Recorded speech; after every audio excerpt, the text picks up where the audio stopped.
เป็นเมียที่ดีมันจะต้องได้มีศีลจารวัตแค่เกี่ยวมาเหือนจ้างจ่าจ้างตักไอ้นกก็จะฮักจนตลอดบรรดา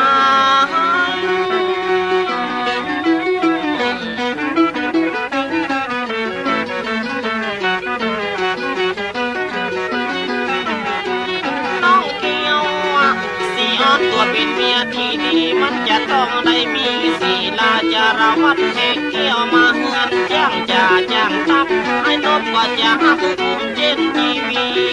อย่างเอากันเป็นผัวแก้วเมียเทพบัดใจเอากันเป็นผัวเพศเมียผีผัวว่าหัวป่วยก่อนเมียว่าขี้หี10 ปี20 ปีถึงบ่มีเงินใจ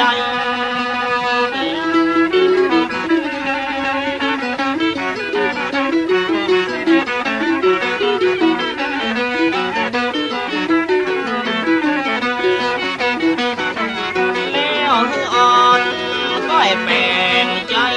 นี้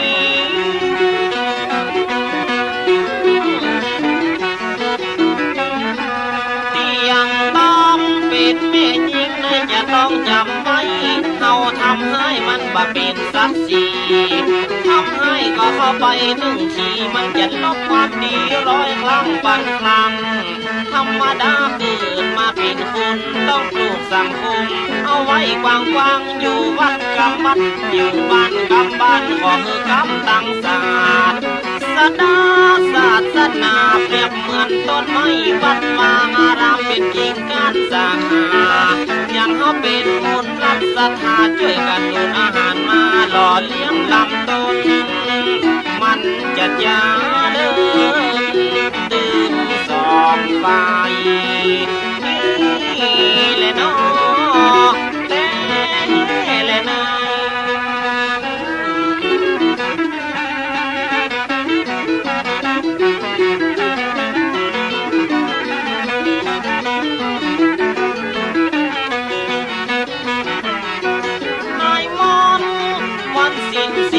อย่าได้นะนับเป็นวันถ้าขอเมื่อไปทำบุญโต๊ะปางจะนั้นไปลุ้นหวังว่าหน้าบุญล้างมาช่วยได้ตัวอย่าดูบัดการกุศลใหญ่เลยน้องเลยนาย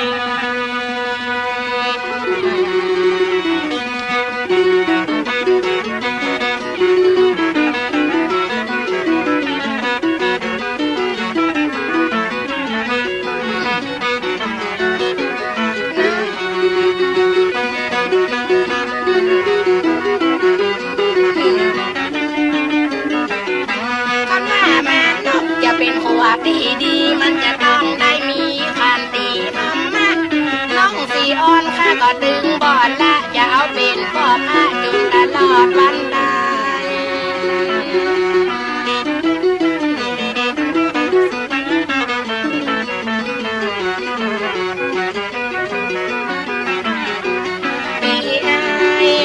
ถ้าตัวก็เป็นคนดีนะอย่าต้องได้มีขันติธรรมะ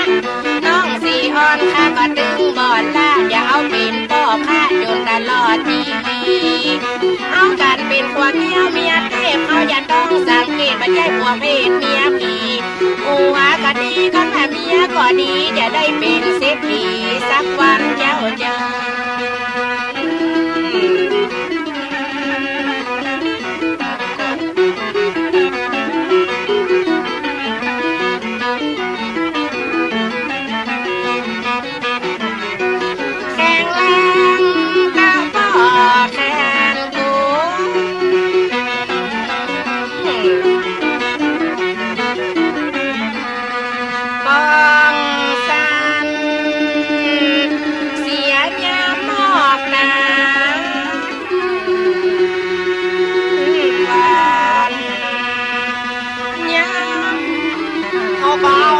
เป็นพวกเกี่ยวเมียเด็บลำบากใจเอากันเป็นผัวเพศเมียผีผัวก็ดีเมียก็ดีเข้าของก็มีติดจังเต็มมันนามานบได้มาเอาสีอ่อนเป็นเงินเป็นทองเข้าของก็นักลัง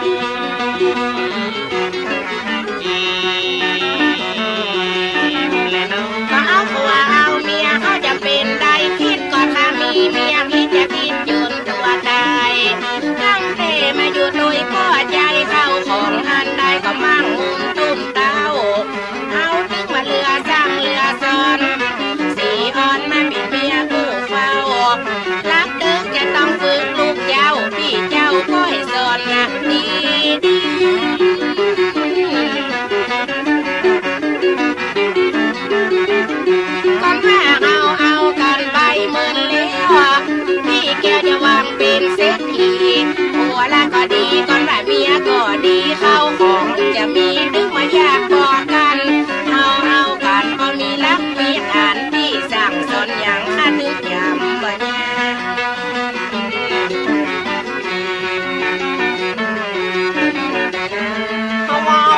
กระสมตาสมหน้าไผ่ถึงบ่ได้ว่าดังนักก็ดังหันมันก็อยู่ที่เข้าใจกันที่หาเงินคำอันใดก็ง่ายผัวไปหีก่อนว่าผัวไปหาเมียอยู่บ้านก็จ้างจบจ้างจ่ายบ่ใจกินง่ายละบ่ใจจ่ายง่ายตัวก็จ้างไว้เป็นงาน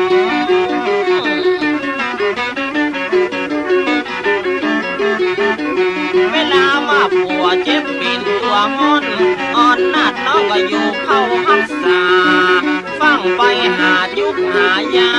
หาเอามาแล้วก็ด่ารับนอนบางมือได้ผัวตุบอกตุกใจพี่ก็แสนสบายเอาอ่อนเขาหน้าน้อง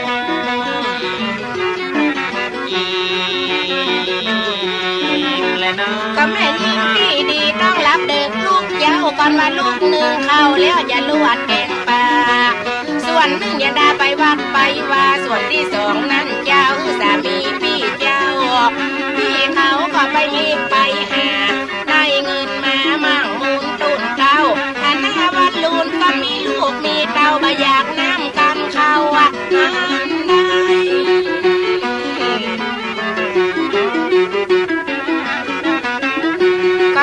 เอากันต้องช่วยกันนั่งคิดก่อนว่ามีผัวพี่จะคิดจุนตัวตาย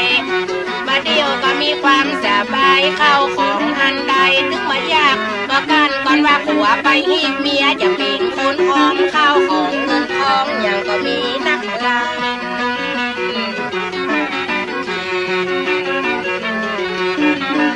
ตัวบ้านนับเธอเมียเงินเต็มเมื่อก็บาครั้งนับพี่น้องเจ้ามันเพิ่นกันเล่าให้ปันยังเฮานี่ก็เอากันเป็นเงินเป็นคำมันก็ถึงจ้างเบียงบ่ใจจะกินเต็มมันบ่ใจจะกินย้ำซ้ำเสียงเขาก็ห่างจ้างบ่ายจ้างเบียงบ่คือมันได้เสียงสา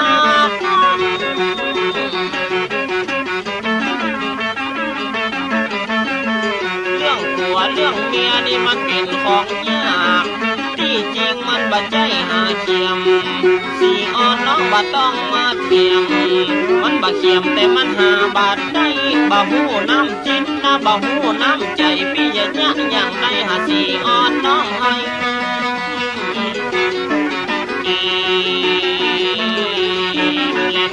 ก็ตั้งแต่เขาอยู่ด้วยกันแล้วผัวแก้วเมียแก้วเป็นผัวแสงเมียแสง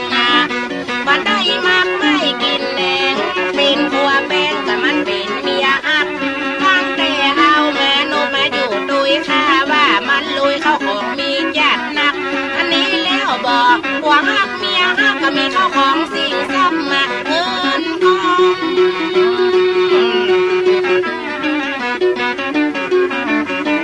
ก็ตั้งแต่สีอ่อนข้าได้เป็นแม่เฮือนถึงมาเคยเสเสือนและบ่หันแก่ตัวสลีที่นอนของลูกของผัวเก็บผ้าลูกราคาอย่าตบผ้าปองลูกเมื่อเจ้าอย่าลูกก่อนสามีกาก่อนว่าลูกคืนแม่บ่คือได้เดือดร้อน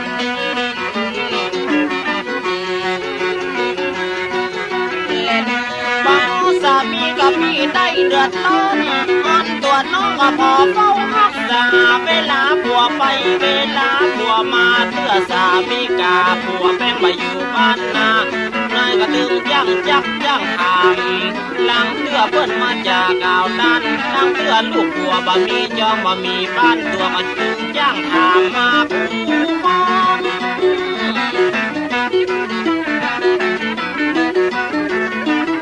ให้เลือกจะเข้าใจนี่มันเป็นของยากเข้าบาดดากมันก็ดึงตำนิ้วเรื่องจะหาเมียได้ครั้งเดียวมันก็หังถึงนิ้วหัวใจมันบัดดักหัวใจของใจมันมาแสนทุกใจเต้าตายนานน้อง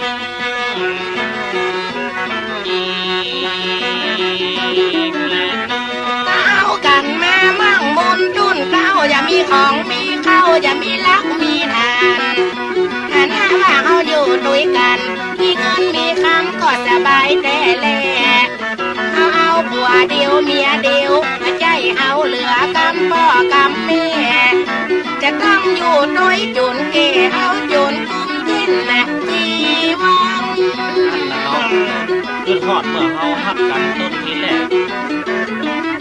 ก็เอาการเป็นผัวฮักเมียฮักใครว่าได้ไฟมอบผัวเบาเมียสาวพี่ลองมาเกิดหาข้าวเกิดไปเงามันได้หลายปีมาเดียวฐานนะรักฐานเฮาก็มีค่าอย่างมาใจดีเมื่อมาอยู่กับพี่น้อง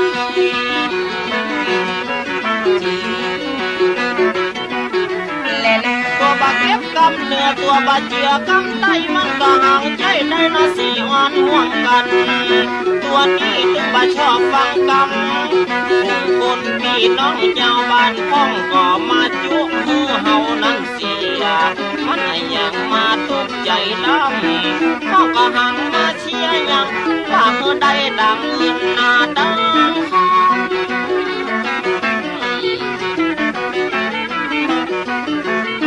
พ่องมาจูมือเสียพ่องมาเชียร์มือใดจักบางคนก็จะมือละกันแต่งมาเล่าน่าจะควัน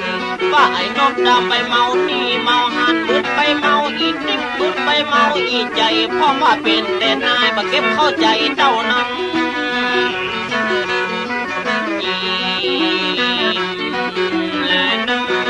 ว่าดี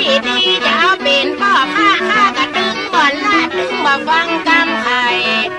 แม่นบพี่เขาไว้ใจดึงบ่ฟังกำไข่ตั้งบ้านเหนือบ้านใต้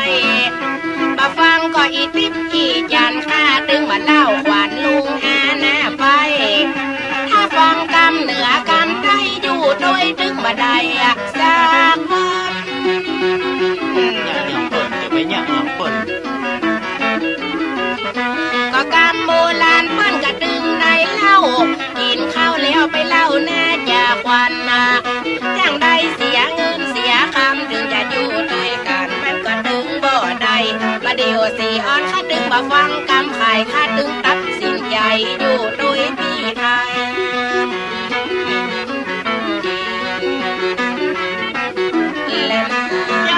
ก็ปากถ้าจะดีก็ปากตัวเป็นคนฉลาดเลยบักเก็บเข้าใจให้จะว่าอย่างใดย่างภายในบักเก็บเข้าใจสักอันสักอย่างเหมือนกับตัวเป็นเนี่ยการดึงวันเขาเล่าให้ฟังว่าเมียคิงอยู่บ้านนาบึ้งก็เอาไอ้นี่ไอ้นั่นเอามานอนอย่างบ้านถึงวัน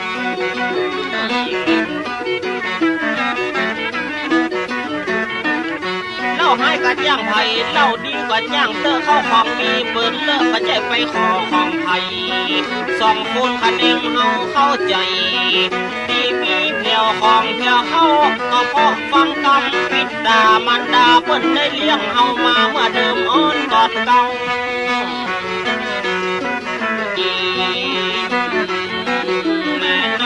นั่นว่าตัวอย่าออกบ้านไปฆ่าเมียอยู่ตามบ้านบ่ท่ากินนะข้าแล้วก็เป็นแม่หญิงถึงมาท่ากินกับมนุษย์พี่เจ้าน้องก็อยู่บ้านก็กล้าขายมันจะอยู่บ่ได้เลาะตัวกูเฝ้าว่าเฮาบ่มีลูกบ่มีเต้าเขาต้องช่วยกันยิ่งงานกันนะ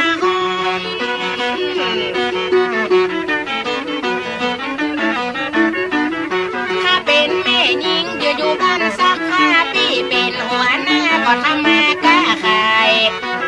ข้าบัดจะอยู่บ่ได้จะไปเสียลายฮักกันแบ่งกันหน้าวันลุนก่อนมีลูกมีหลานแล้วเขาจะได้กินอย่างก่อนบ่ขายบ่กา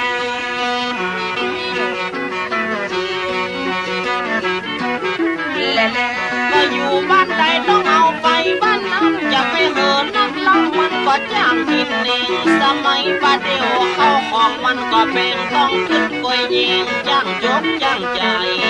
พอจะได้กินง่ายใจเพียงสิ่งว่าควรใจข่มควรเก็บไว้คันให้ไปอีกง่ายใจง่ายกลัวบ่ได้เก็บไว้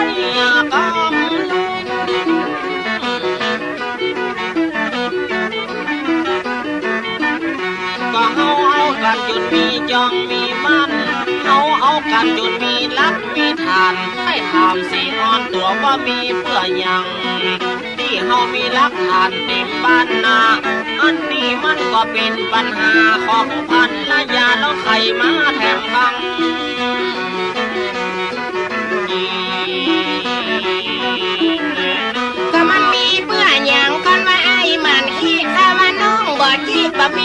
บ่มีทันนะเฮาก็ฮักกันแบ่งกันต้องช่วยกันเก็บงำตลอดผัวไปก็เมียต้องไปหาอันนี้ข้าก็ถึงว่าชอบฮักกันของฮักตลอดช่วยกันเก็บหิบมาเก็บมาหอม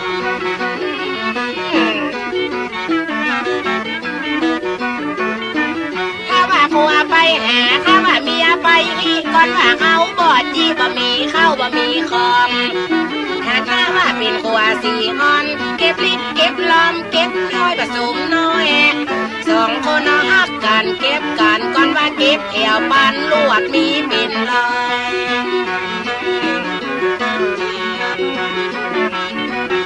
และนะ คนมาฮักกันล้ำจะไปฮักกันล้ำบ่แม่ก็เดิงอ้างไข่ปันตามที่กระเปิ้นเล่าคือฟังคะแนนเมียจะไปข้างผัวออกจากบ้านผัวก็เหมือนกันและจะไปข้างเมียต้องตัดใจเสียขึ้นมือเป็นอย่างฮักกันล้ำจะไปฮักกันล้ำกับนั่นซึ้งใจเหลือเกิน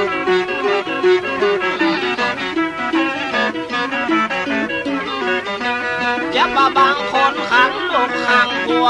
เขาแล้วก็กลัวลูกผัวออกบ้านหาว่าผัวเขาไปนี่ไปหันลักเต้ไปหิลักเต้ไปหาว่าผัวมันเมาและอีติดอีตากันว่าผัวปิ๊กมาปนปีเดือดร้อน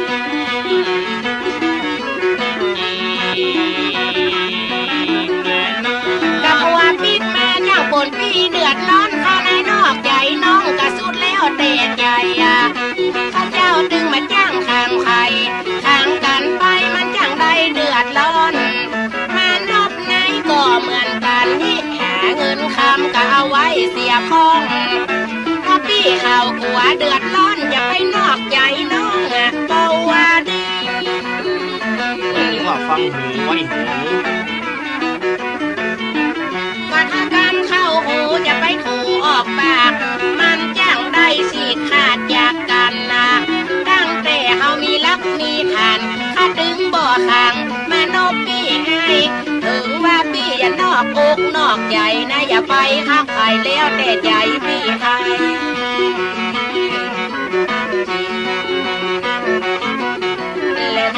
ก็ได้เมียดีก็นับเมียเป็นแม่ได้เมียแย่ก็นับเมียเป็นมาอันนี้บายหน้าบายตาก็เอากันมาเข้าใจกูยังเวลามานบจะไปเมาไผ่ก็มาขึ้นหานายสีอ่อนเต้าอันความดีของอ่อนน้องจันละชนะกูยังกู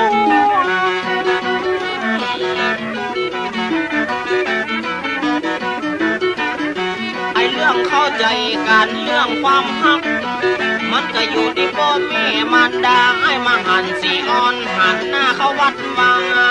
แล้วบัลละครูบาดันเจ้าบัลละปิดตาบัลละมันดาเข้าของก็ไหลมาจนมั่งมูลตุนดัง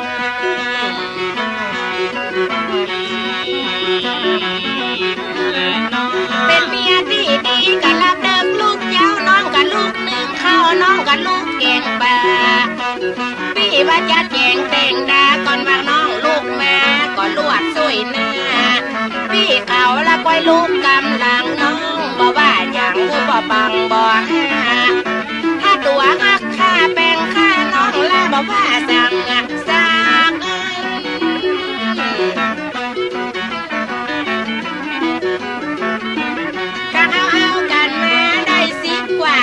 พี่ก็ตั้งใจดีว่ามีรักมีทานนะ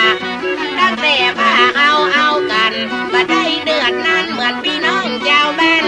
เอากันพอมีข้าวมีของข้าเป็นคุณหอมถึงว่าดีเกินละ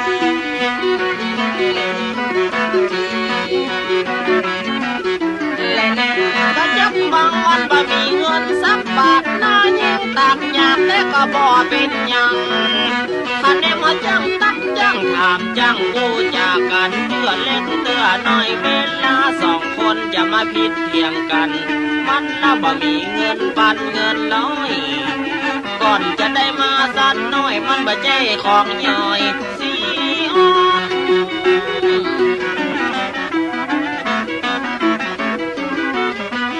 กินข้าวแรงละบัดจะยันรับน้องฮักเขาก็ปรึกษากันเวลาสองคนแล้วก็นอนด้วยกันเราต้องทำอย่างนี้อย่างอันเรื่องเงินคำมันต้องมาปรึกษากับภรรยาเวลานอนเจ้านั้น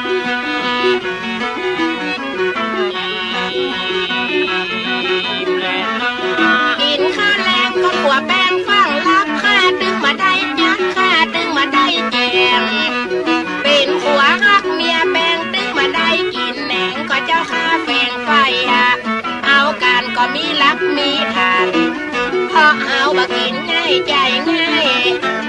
ตัวแล้วก็ฟังผู้อ้างที่จันก็ทำความดี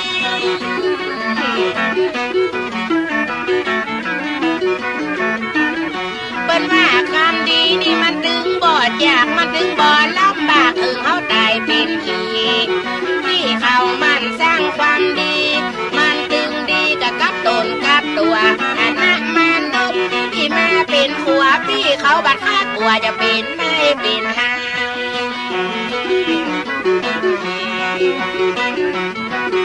และนะผัวบะคังเมียบะคังผัวไหนบะต้องผัวอยู่ที่ความเข้าใจบะเดียวมันก็บ่เป็นใดมันก็หังตึงใกล้เดือนปีใหม่พี่จะชวนน้องสีอ่อนเอาตัวล่องไปบ้านใดไปวังสิคำมันมีไตเจียมไม่เขาจะไปดำหัวบ่อน้ำ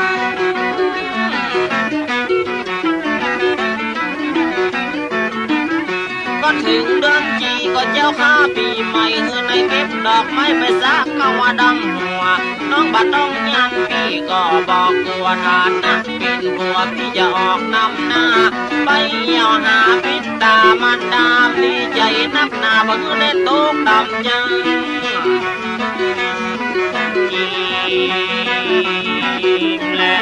ก็เดือนสี่เดือนสามบนหายบะขามก้มไข่ก้อนดันเจ็ดปีใหม่น้องอย่าแบ่งข้าวแด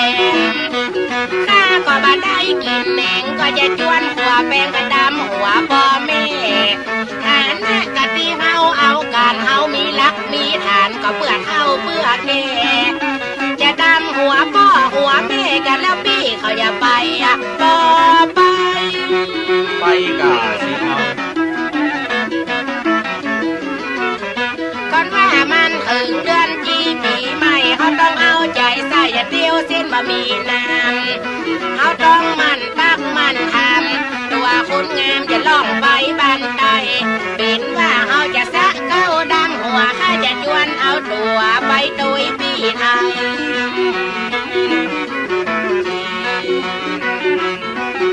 และนะวันที่ก็13 เดือนเมษายนผู้คนว่าเป็นวันสังขารวันนี้อายุอานามอายุสังขารเขาจะล่องตั้งไตเพราะว่าเขาอยู่มาดึงมือดึงวันอายุสังขารแก่ไปใจมาสังขารมันจะล่องตั้งไตมันดึงบ่ปิกไม้คืนมาจะจวนสีอ่อนไปบ้านพ่อแม่ไปหาเท่าแก่พ่อแม่มันดาขอคือตัวนายเจ้าพันละยาต้องเข้ากาไปตัวพี่เจ้าเอากันมามีเขามีของเก็บลิบเก็บหลอกก็มั่งมูลตุ้นตัง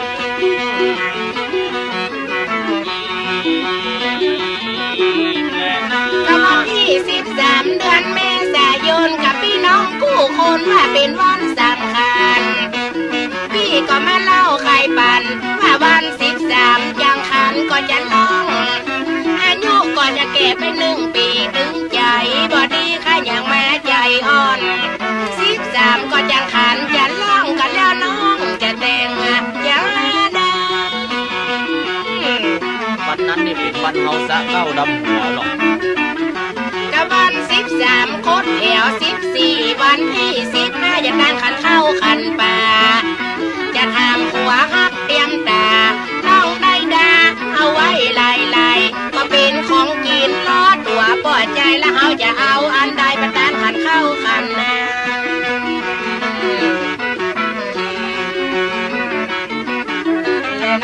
มันว่าสังขารล่องไปแล้วเล่าขวาเมื่อน้องเล่าสะเก้าดำหัว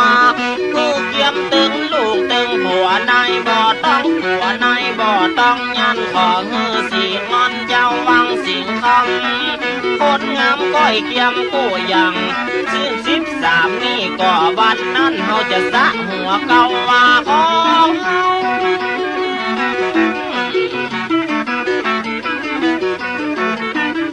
วันที่13เพียวจองเพียวบ้านของเฮือนายเขามันมดใส่สีวันนั้นหากเป็นวันดีสามีพี่ก็จะอยู่บ้านจะประกันซักเก้าจะประกันดำหัวเบิ้งได้คนได้มัววันสังขารนั่ง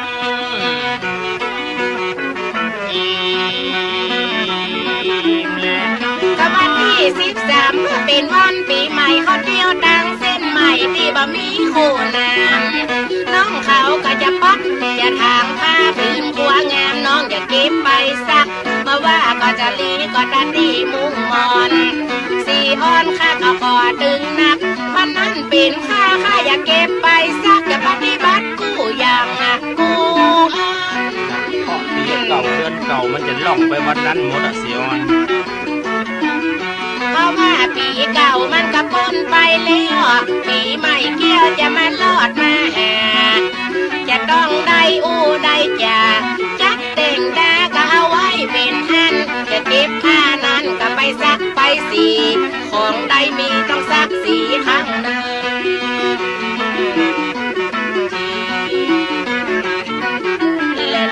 วันที่กระ14ซ้ำเป็นวันเน่าของผู้เฝ้าไปพบลูกดีลานวันนี้เป็นวันดานสับปะอาหารเตรียมดังผู้ยังเอาไว้ไปวัดเอาไว้ไปว่าวันผูกแล้วหน้าพญาวันดังอันนาขอเฮือนายขึ้นแต่งสร้างละเอาไว้ผู้ยังนาผู้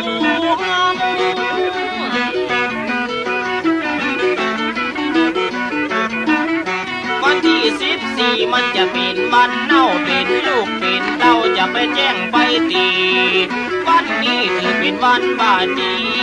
เมื่อก็ห่างสอนสั่งดังอันจะไปบุบลูกและจะไปตีลานสิ่งที่บางงามอย่าได้ฮือมันค้าง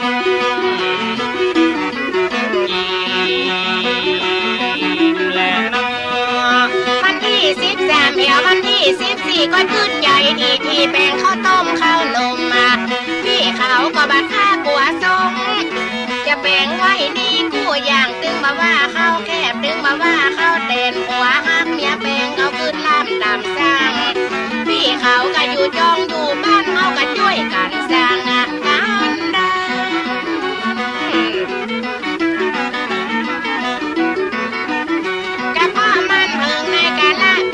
เขาต้องเอาใจใส่อย่าเป็นนักบินนะพี่ว่าบ่คือผู้ปูดีตาลูกลักที่ดายังว่ามีกับกันวันนี้ขัวน้องอย่าใจจืดใจหวานน้องดึงมาว่าอย่างองค์คำพี่ไทย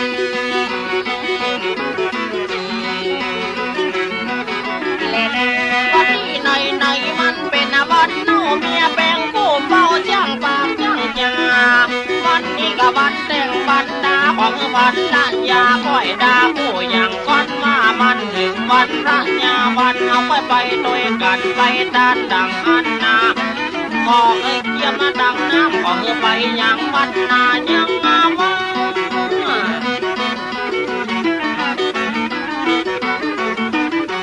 วันพญาวันลูกเจ้าจะไปวัดขอเมียหักนางไปด้วยกันนาไปถึงวัดว่าลำมือนายก้อยดังด้านหาแม่เจ้าว่าพ่อแม่ของข้าก็บ่มีเพิ่นได้ตายเป็นผีเหมือนมาแล้วเรา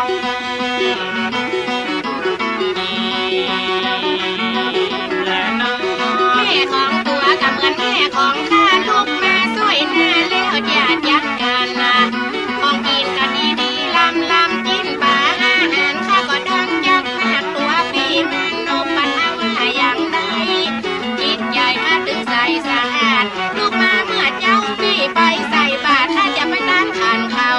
ดี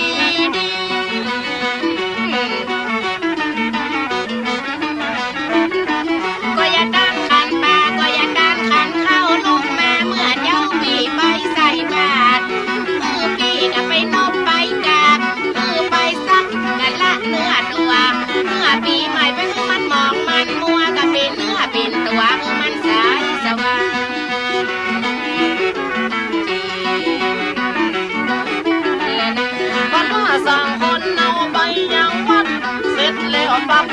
กำลังหันและจะไปบ้านพ่อของน้องอ่อนคำเอาก็ไปดำหัวพ่อหัวแม่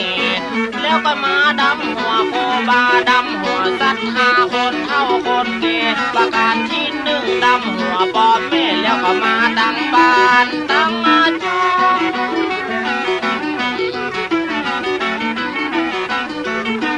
บัดนี้ทำหัวนายบัดนี้ไก่หัวน้ำเขาจะต้องไปบ้านของน้องสีงอนนาเขาจะต้องสละเงินสละทองซื้อเอาผ้าตองคนนี้ไปดำหัวพอสีงอนบัดต้องยันต้องหัวเขาต้องไปดำหัวป้อตัวนั้นเรา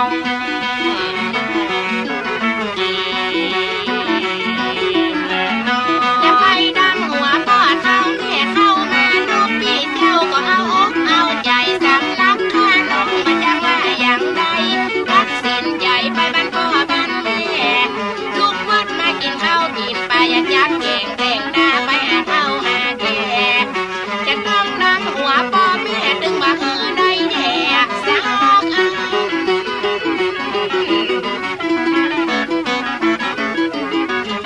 ก็แม่ของเอาเป็นผู้บังเกิดเก้าเป็นลูกเป็นดาวแล้วอย่าต้องจัดการฐานะดีว่าหักกันแบ่งกันยักดังก็เอาไว้จนได้ของอย่างที่สุดแล้วแต่ใหญ่ข้าดึงปากคัดใหญ่มานุ่มพี่ไทย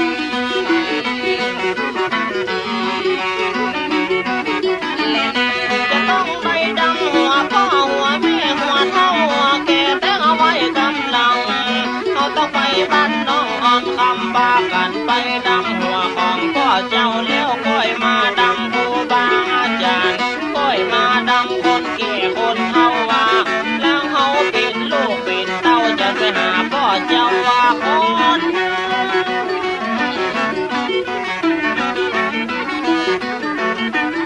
ก็ยกตัวอย่างเขาอยู่บ้านนี้ภายในที่เขาเคยดำเขาเคยเปิ้นตึงวันเบิดก็เป็นนี่เบิดก็เป็นหันเคยไปห้องเอาหมอเอายาห้องเอาเปิ้นมาต้องไปดำคนนั้น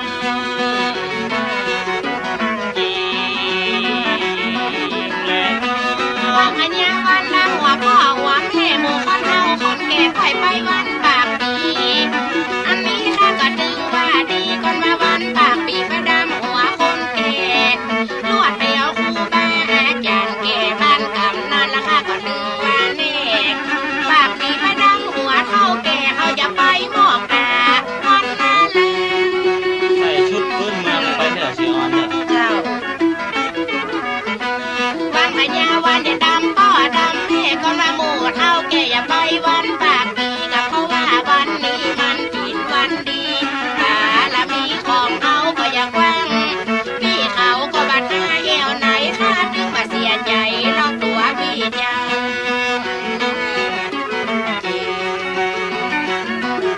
เลยนะ ตัวบ่ใจแก่ข้าบ่ใจเท่าเป็นยาเป็นเหล้าข้าแต่ก็บ่กินอย่าบอกสีอ่อนแม่ยิงข้าแต่บ่กินอย่างสักอย่างบ่ใจจะเอาดังฮีดังหาดังเหล้าดังยาเป็นใจเจ้าอันนาเขาบ่ใจละสนุกม่วนล้ำเขาจะต้องคือสร้าง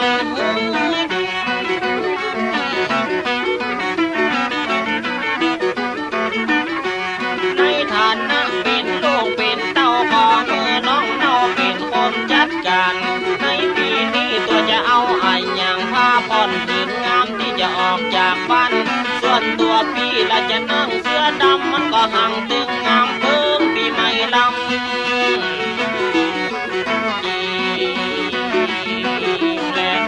ก็เป็นว่าพี่อย่าเอาเสื้อดำหัวห้องสำลักข้าน้องบอกให้ได้หาอย่างข้าของน้องอ่อนคำอยู่มาดึงวันก็เหลือทุกเหลือไทยถ้าว่าซื้อคือพ่อแม่ปิดตาปรึกษากันมานบพี่ให้ถ้าน้องก็เหลือกินเหลือใจน้องไปเบาสั่งอักษร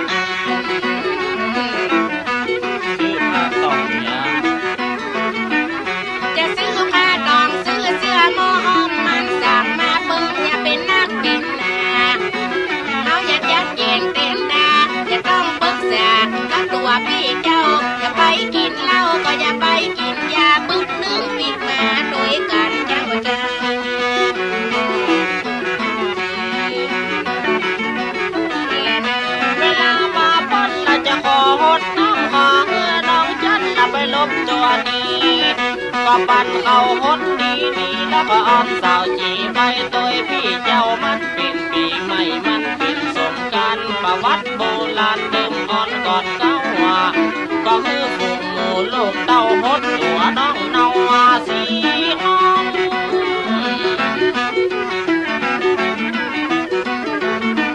จะไปด่าเขาเสื้อจะไปว่าเขาเงาฝูงหมูลูกเต้าเขาเล่นสงกรานต์เขา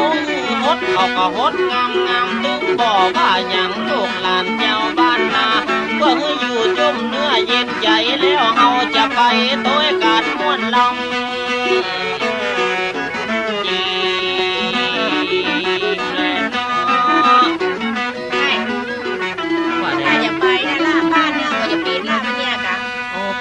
เนี่ยกะฝากคนเฒ่าคนแก่บ้านใกล้บ้านหิมเนี่ยกะมันก็บ่ล่างเป็นอย่างน้อยเนาะบ่เป็นยังปะก็น่าเนาก็ป้ากันไปกะอย่างก็เกียมพร้อมน้ำส้มปล่อยแล้วไอ้น้ำส้มปล่อยไอ้แปลงใส่ขันท่านหรอมีขันขวดไปกะใส่ขวดไปเอากันเนอะอีดีกว่าเฮือสีออนอุ้มสลุงไปเนาะเนี่ยดอกเอื้องเพิ่งมีหันเอาเน็บหัวไปเน็บมันอย่างเข้ามาแจ้คนหนุ่มแล้วไอ้ละอ่อนกันยังมันเปิงกับปีใหม่นุ่งชุดเมืองเนี่ยไอ้ก็ใส่ผ้าดำหม้อห้อมเดียวไอ้ยังมาแป้งปะหน้าเห็นหน่อยไอ้เปิงกับปีใหม่อ๋อสีออนปะให้ไอ้กะปะคนเดียวก็ได้หรอแล้วไอ้จะปะเมื่อสีออนน่ะเนาะไปปะนักเหนือไอ้เปิดนะเขาไปดำหวยป่อยแม่เจ้าป้าเล่าก็ไปเนาะไอ้เนาะป้ากันไปกะเฮ้ยป่อกันล่างมีบ้านกันได้จ้ะเดือนจีปีใหม่เปิ้นบอกไปไหนเปิ้นก็อยู่บ้านมันมาแจ้เสื้อเตือเปิ้นจะมาไปวัดน่ะกะเปิ้นเตือเปิ้นจะไปผู้ชมผู้จ้าอย่างก็บ่ฮู้อ่ะตั้งตึกกับตัวไปวัดเปิ้นกันเนาะโหไปอย่างวัดก่อนว่าเปิ้นมีวัดแต่เอาไปบอกเขาเปิ้นปีกมากันเนาะไอ้เนาะมาบ้านไปไหน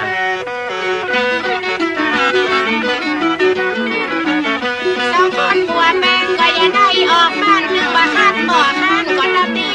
อย่างจะไปตัวผัวฮักเตียงควันมาเอากันจะไปตั้งขันเข้าจำนับสี่อ่อนขันวดไปดำหัวไปตุยผัวบักหัวสังเตือแล้วจะไปดำหัวพ่อเจ้าพ่อก็ลับอยู่บ้านนะอยู่เจอ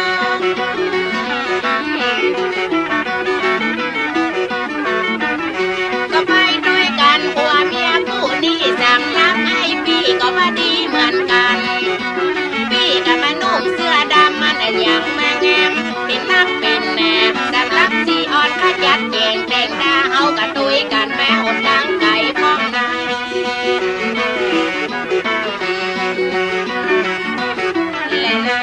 ดอกเอื้องฟังมาเสริมมาแต่งมันอย่างมาเป็นงามหูงามตาสองคนกับพันละยาเขาก็เดินดังมาไปหาพ่อเจ้าว่าเขาจะไปถึงบ้านถึงจังก็ถึงบำมองนี่กะสุกเศร้าก่อนมาเขาไปดังหัวพ่อเจ้าลูกเราจะใจจุ่มใจเย็น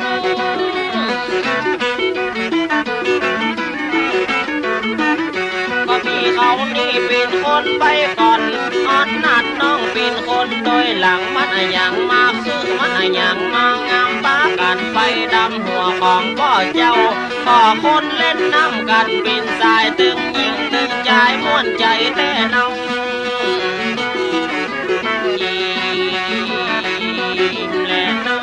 โมละอ่อนเขามาวิ่งเต้นกับเขาก่อเขาเล่นเป็นเส้นเป็นสาย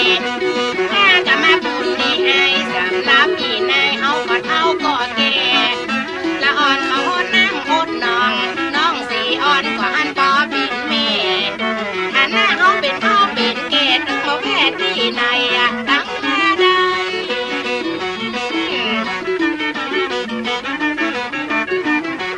ก่อนแม่นบพี่เขาไปก่อนข้าดึงบัดใหญ่อ่อนข้าดึงบัดใหญ่ตายสองคนมาอย่าป้ากันไปตัดสินใจเสียงอย่างเสียงอันซื้อแม่คำพร้อมข้าผ่อนครัวใบข้าดึงตัดสินใจว่าไปโดยพี่จัน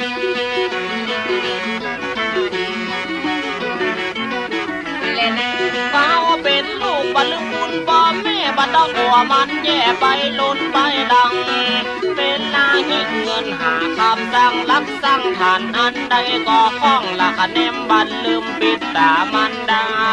เพื่อเลี้ยงมาบังเมื่อเป็นลาอ่อนนาเอานี่ขึ้นล่ำเตียพ้องมันก็หังตึงดีตึงงาม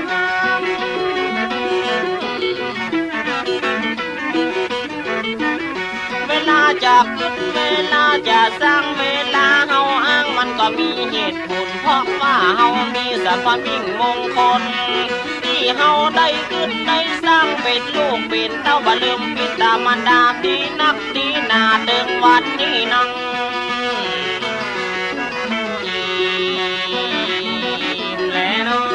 ลูกพี่ดีก็เป็นลูกของแม่ก็มาลูกดีแค่เป็นลูกคนใหม่มาเดี๋ยวเข้ามาได้จัดไก่อีพ่อมีไหนบ้านหยังเงียบปิ้ง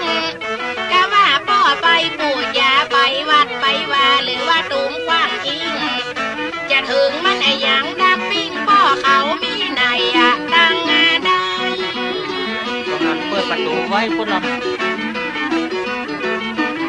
อีพ่อเขาถ้าจะไปว่าไปวัดไอ้ลองเอิ้นตักประตูหันก็ใครอะเลี้ยวไปมีที่ไหนไปทางใดกันมุดกันเสียงบอกว่าบินม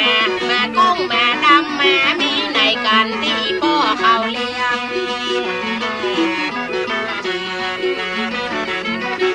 และนะ มาพ้องสองคนแล้วก็เดินเข้าบ้านเฮานั้นดีอกดีใจบ่ฮู้ว่าพ่อละจะไปที่ไหนใส่ใจก็ว่าพ่อไปวัดเฮาจะต้องได้โอ้เฮาจะต้องได้ถามจะต้องได้จะได้ตักกามาพ่อเจ้านี่ยังไปวัดยังบ่ปิดบอกไว้คืนมา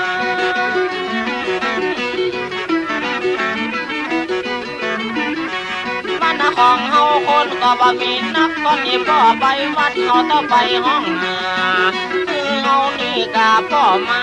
ปิกมาจองแล้วก็ปิกมาบ้านประตูคันในของพ่อก็ไขพี่ก็มาสงสัยว่าอยู่ในนั้น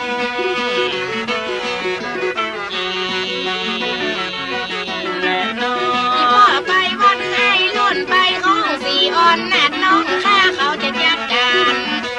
ข้าจะอยู่บ้านตั้งหลังคือคนงานไปของพ่อเลี้ยงวัดก็บาเดียวนี้เนาะมาถึงบ้านถึงจองยังแม่มองแต่ตักพ่อเขานอนข้าอย่าไปยังวัดข้ามาแล้วปู่จุมมาปู่จ้า โอ้มีฮันน่ะเหรอปีบนไหนปีบนนั่นเหรอ อย่างดังปีไงนึกว่าพ่อเขาไปว่าไปวัดไอ้ลองเอินปากตักน้องจะห้องแอกะเดียวว่าไปวัดบ่มาไปปู่จาวัดว่าดังอันเพราะพ่อเขาเอาเกศชะลากะเดียวไปวัดบ่มามันห้องไว้ขึ้นลัง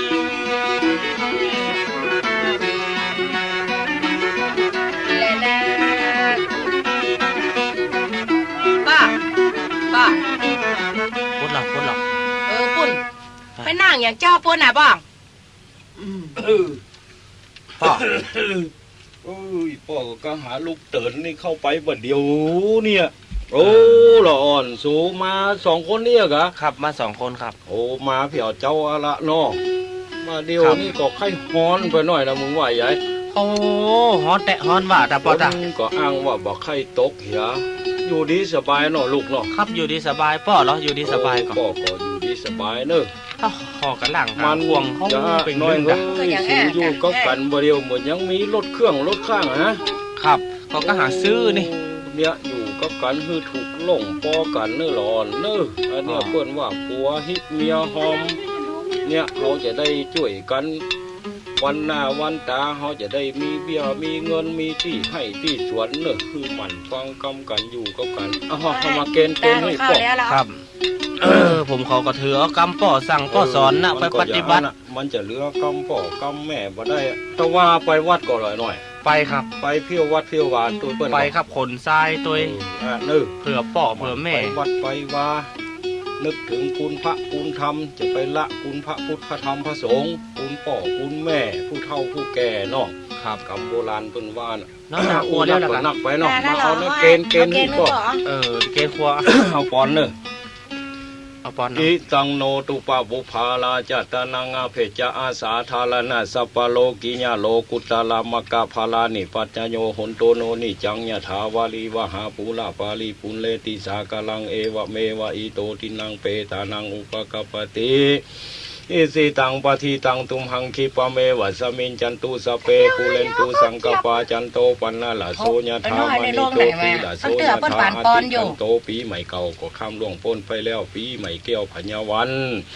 ก็มาลอดมาเทิงมาเติงยังสู่เจ้าบ่ละเสียยังหิดบ่ลีดเสียยังต่ำนองกองแห่งอาริยสัพพุริสัตเจ้าทั้งหลายที่ได้เป็นมาแล้วในตีคากาละเมื่อก่อนบัดนี้สู่เจ้าก็ได้น้อมนำมายังน้ำสุกันโทตกะและคำพิโลตกะมาอาบองค์สลงเกตป่อก็ฮับเอาแล้วแม่นกำมักกำผาท่านนาแห่งสู่เจ้ามีโดยประการสันใดดังอันก็ดีสมินจันตุขอให้ได้ปันอุดมสมสละวุธิจูเยี่ยงจูประการนั้นจุงจักมีใจญาตุภวังใจญะมังกะลัง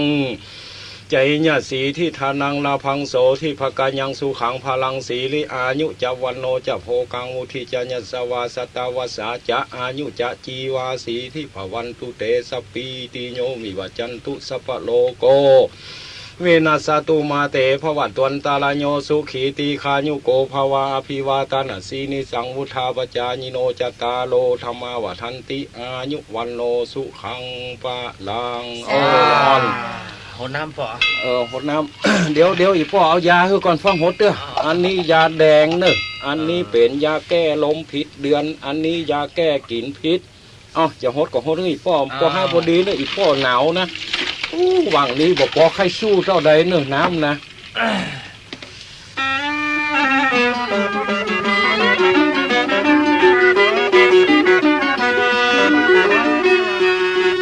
มาจุดเนื้อเย็นใจก็อยู่ตั้งในยาบ่อน้อยก็ตึงบ่มองต่ำก้อยที่ได้ดำหัวแล้วนะว่าพอก็ตั้งบ่อเจ้าก็ห่างดีใจนักหนาที่เฮาลูกฮักพุทธาบัดลืมเชื่อนาบ่มีเราจะลืมได้อย่างใดก็ฐานะว่าตัวใหญ่เข้าในแก่ว่าก็ฮอลืมพ่อแม่ฐานะเอาจะแย่ถึงวันก็ว่าพ่อเป็นผู้บางเกิดเก้าสามลับน้องเน่าถึงว่าลืมอย่างอยู่มาถึงมือถึงวันข้าก็หันกาป้อนั้นแม่เราก็ซ้ำมาปีข้าก็มาอินดูน้องลามันก็เต็งเหลือกาป้อนั้นกาเปิ้นก็อยู่บ้านนาถึงวันมาอยู่กับโลกกับนาเต้ามาอยู่กับลูก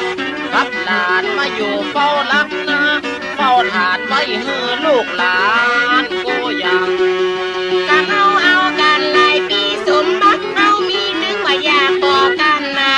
ที่เขาก็ว่าดีเสียงอันแล้วจะได้ปิดบานปิดยองจะเก็บบัวไว้ป้อเสียก่อนสีอ่อนน่ะน้องมาซุบเศร้าเงามองแน่ใจจะปิดบ้านปิดยองอะไรหาพ่อหาแม่จะต้องตักน้องเพราะว่าพ่อเฮาตึงกี่จะปิดกันไว้แล้วแหละขอเฮือยากกันทำงานก็เฮือสีอ่อนน้องไปตักน้ำจะฮือพ่อเขาได้ยากกันบ่ว่าเป็นน้ำของสันขอเฮือนายทำกูยังจะไปตักน้ำตักน้องกับอีน้องสีอ่อนนึกบ่เฝ้าบอกฟังแน่ใจว่าจะได้ปิดบ้านพ่อเจ้าซับอยู่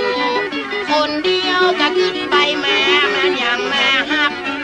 น้องละก็อกบ่ปิดปิวซ้ำไปพ่อข้าก็มาอยู่คนเดียวบ่มีไผแลเหลียวจะไปยักกันอยู่มันน่ะก็จะบ่มีไผก็ตัวในลังจนลังถ้วยที่ไหนละบ่มีไผช่วยคำเดียวละจะปิดนาแล้วนะจะไปดำหัวดังจองดังบ้านนาเขาก็ลวดไปไม่ไปสาก้อยลวดไปดำหัวครูบาที่เคยไปสาไปก่อนอย่างอันคำดีเหมือนกันสำหรับน้องอ่อนคำบังวิทย์ขาดที่เขาได้ไปไว้ไปกาดจะดำหัวท่านเจ้าอุ้มบ้าเดี๋ยวนี้น้องกอดรักแนมพี่จานแม่สังกีสังกาพ่อหันล้อขันเข้าขันป่าพ่อจักแต่งหน้าเป็นอย่างพ่อเราก็ยกเอามาพ่อเขาเราก็ด่าไว้หันขันเข้าขันป่ามีหันกูอย่างด่าไว้ท่าลูกองค์น้องสีอ่อนกินข้าวกินน้ำ วันนี้จะมากันไปดำหลายที่หลายทางอยู่พร้อม กึดกันอีนาไปมากึดหาพ่อข้าก็มาใจอ่อนซ้ำไปว่าพ่อก็ยังงงเฮาอย่าปิดบานปิดยอมกันถ้าว่าถึงวันลุนผ่านหน้าสีอ่อนน้องลาบะซุกเศร้าเหงามองพ่อเขาได้บะมึงบะกองอะไรพ่อสีอ่อนเสียงยัง ที่จริงนั้นบ่เป็นหยังในฐานะเปิ้นนั้นอยู่บ้านนาโตก้อยขึ้นตั้มตั้งก้อยให้หาเงินนาหาคำอยู่ต้อยก็จะมีลูกมีเต้ามาเขาจะได้มีรักมีฐานฐานะวันลุนแต่บ่เป็นหยังบ่ของอ่อนคำกว่าเท่ากี่ กึดหนึ่งสังหานาคำเหลือกับพ่อกับซ้ำบ่มีแม่พ่อข้ากับพ่อเฒ่าพ่อแก่เข้ากับหัวมันแย่สักวันว่าเดี๋ยวนี้นอปากันตีกันไว้มาโนปีไอ้เขาเล่งลัดยัดกันจะลวดไปดำหัวอาจารย์เสียบดีกาไอ้พี่ เขาก็ลวดไปวัดละไปว่าขอเมื่ออ่อนคำไปตัววันนี้ขอเมื่อไปตัวให้พี่ละก็ไปยังวัดนายังว่าไปดังหัวดังอาจารย์เป็นเก้าท่านเจ้าที่เคยไว้เคยสาก่อนว่าเฮาปิ้งบอกมาค่อยไปหาครูบาแถมใหม่ มานกก็ว่าดีเหมือนกันพี่เขาก็มาเอาใจใส่นุ่งข้าขืนใหม่ครัวใหม่เขาอย่าไปดังหัวครูบ้าว่าเดี๋ยวนี้น้องเขาจะเวทีนี้ให้พี่เขาว่ามาสังกาแถมสักคำอย่าดำหัวครูบ้าจะเข้าบ้านอาจารย์เสียก่อน เพราะว่าดังน้องสีอ่อนจิตใจก็ตึงบางอ่อนจะเข้าบ้านอาจารย์เหียก่อนแล้วค่อยไปหาครูบาบอกว่าคนเฮาว่าคนนาแก่เป็นพ่อเป็นแม่และจะต้องไปหาสงหมู่คนเฮาสถาบ้านเฮานี่นาก็ไปกูตี เอาละก็ไปเหมือนกันน้องดำแล้วคืนใจดีที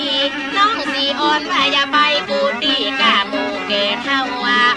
จะลากับน้องจัดแจงไว้นี่เรียบร้อยบ้าข้ามองตำก้อยเป็นสามีกาน้องเขานั้นก็ได้จัดเอาแม่บอกว่าน้ำเขามิง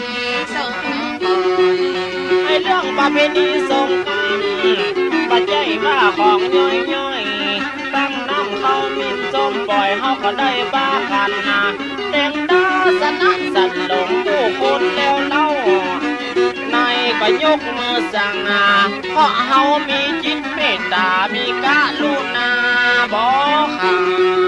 ถ้าเอาเกิดมาเป็นคนก็ทำอุ่มทำบุญมาใจอุ่มทำบาปพี่เขาก็มาจ่ามาปากจะมาสาน้องกาบถึงวันกับในพี่เขาเกิดเป็นเจ้าพูดถึงมาได้ย่ำยุดมาจะกินข้าวให้ตันพี่เขาอย่าเข้าบ้านอาจารย์ไหนก็ลองไปถามเสียก่อน เอาละก็มาสองคนจิตใจก็ตึงบ่าอ่อนเข้าบ้านนาจานเหียก่อนเพิ่นกำลังอยู่บ้านนาอยู่จอมบ่ว่าคนเกี่คนเข้ามาบ่ฮือได้หมุนได้มองเดินอยู่บ้านอยู่จอมก็เฮาเข้าหาเพิ่นก่อน ถ้าก็มาขึ้นหน้าใจแล้วดึงบ่อใจอ่อนถ้าไปหาอาจารย์เสียก่อนแล้วลวดเข้าในวัดนาในว่าน่าเป็นวันคู่ลูกแม่เมื่อเจ้าน้องเนาก็อย่าได้ซ้อแห่น่าเป็นวันคู่เก็ดยัดเองแต่งหน้าจะลวดตามหัวคุณเข้ากูเก่ บ่ว่าคนแก่คนสูงอีปู่อีลุงอีพ่ออีแม่จะหลอดว่าคนเฮาคนแก่เฮาจะต้องไปหาไปเติมจิตใจเฮานี่ก็ถึงเก่งที่เฮานะก็มาขึ้นถึงไผไหนที่มาขึ้นล่ำเบิงที่เคยไปเติมไปหลอด ข้าก็มาขึ้นเมืองใจพี่ไอ้ก็มาไขมาบอกที่เขาได้ไปถึงไปลอดจะไปหอดหมู่บ้านผู้จอมก็ว่าบ้านเหนือดึงมาว่าบ้านใต้สีอ่อนน้องไอ้ข้าบ้านละไอ้มองไม่อย่าไปผู้บ้านผู้จองรับรองว่าจะไปเต็มที่ ว่ามูลและศรัทธาที่ปากันมาดังนาอีขณะนี้ก็วันนี้เขาต้องไปกูดีกูดังก็พาดาบันเดียวจองหนึ่งละบักคิดเป็นอื่นเป็นพี่น้องกันนาเขาอยู่แล้วก็มาดึงวันเขาก็เอาใจกันนาทุกมาอย่าง ก็เอาใจกันพี่น้องดึงบ่อคักคอผู้ข้างเอาใจกันกูอย่างคิดเป็นบ้านหนึ่งจองเดียวเดียวนี้เนาะพี่มาถึงนี่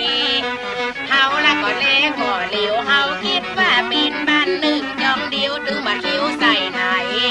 สักปี พอจะได้เป็นบาปเป็นกรรมก็งานสงกรานต์ครั้งนี้